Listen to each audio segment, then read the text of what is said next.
ಇನ್ನು power sharing chapter ಅನ್ನೋದೇ ಇಲ್ಲ, ಏನಿದ್ರೂ ಕೂಡ ಆಳ್ವಿಕೆ ಮಾತ್ರ.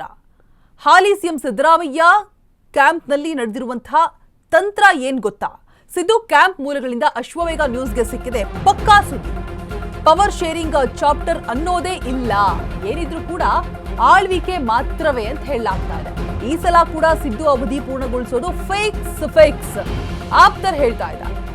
ಹಾಗಾಗಿ ಸಂಪುಟ ಪುನರ್ರಚನೆಗೆ ಪ್ಲಾನ್ ಮಾಡ್ತಾ ಇದ್ದಾರಂತೆ ಸಿಎಂ ಸಿದ್ದರಾಮಯ್ಯ. ಪಂಚರಾಜ್ಯ ಚುನಾವಣೆ ಮುಗಿದ ಬೆನ್ನಲ್ಲೇ ವರಿಷ್ಠರ ಭೇಟಿಗೆ ಸಿದ್ದು ಸಿದ್ಧತೆಯನ್ನ ಮಾಡ್ತಾ ಇರುವಂಥದ್ದು. ಇನ್ನೆರಡು ಬಜೆಟ್ ಮಂಡಿಸಿ ಮತ್ತಷ್ಟು ಜನಪ್ರಿಯ ಯೋಜನೆಗೆ ಸಿದ್ದು ರೆಡಿ ಆಗಿದ್ದಾರೆ.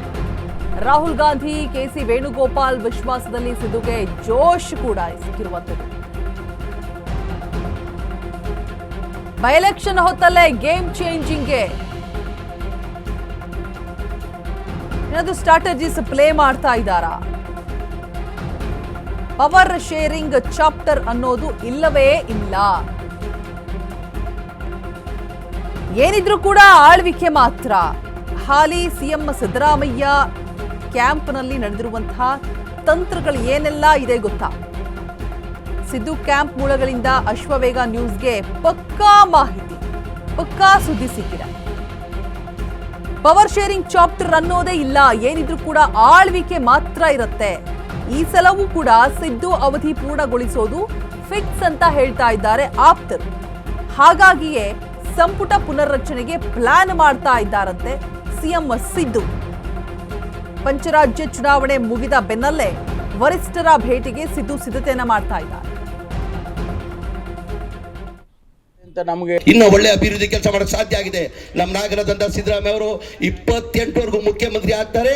28 ಆದ್ಮೇಲೆ ಜನ ಸುಲಭವಾಗಿ ಅವ್ರು ಬಿಡಲ್ಲ.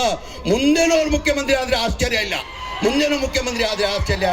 ದಯಮಾಡಿ ನಿಮ್ಮಲ್ಲಿ ಕೈ ಜೋಡಿಸಿ ನಾನು ಮನವಿ ಮಾಡಿ ಕೇಳ್ತೀನಿ. ನಾನು ಇನ್ನೂ ಒಳ್ಳೆ ಅಭಿವೃದ್ಧಿ ಕೆಲಸ ಮಾಡಕ್ಕೆ ಸಾಧ್ಯ ಆಗಿದೆ.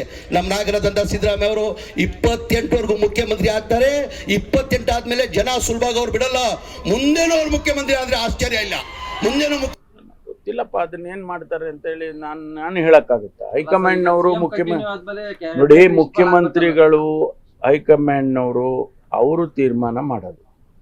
ಇದನ್ನ ಪದೇ ಪದೇ ನೀವು ಕೇಳ್ತಾ ಇರೋದು, ಅದನ್ನೇ ಹೇಳೋದು, ನಾವು ಅದನ್ನೇ ಹೇಳೋದು. ಅದೇನು ಅದು ನಿಮಗೂ ಸಮಾಧಾನ ಇಲ್ಲ, ನಮಗೂ.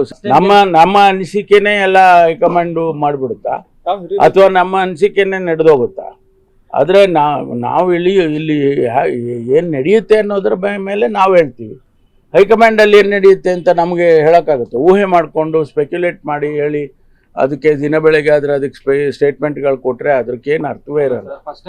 ಗೊತ್ತಿಲ್ಲಪ್ಪ ಅದನ್ನ ಏನು ಮಾಡ್ತಾರೆ ಅಂತ ಹೇಳಿ ನಾನು ಹೇಳೋಕ್ಕಾಗುತ್ತಾ? ಹೈಕಮಾಂಡ್ನವರು ನೋಡಿ, ಮುಖ್ಯಮಂತ್ರಿಗಳು ಹೈಕಮಾಂಡ್ನವರು ಅವರು ತೀರ್ಮಾನ ಮಾಡೋದು. ಇದನ್ನ ಪದೇ ಪದೇ ನೀವು ಕೇಳ್ತಾ ಇರೋದು, ಅದನ್ನೇ ಹೇಳೋದು, ನಾವು ಅದನ್ನೇ ಹೇಳೋದು. ಅದೇನು ಅದು ನಿಮಗೂ ಸಮಾಧಾನ ಇಲ್ಲ, ನಮಗೂ.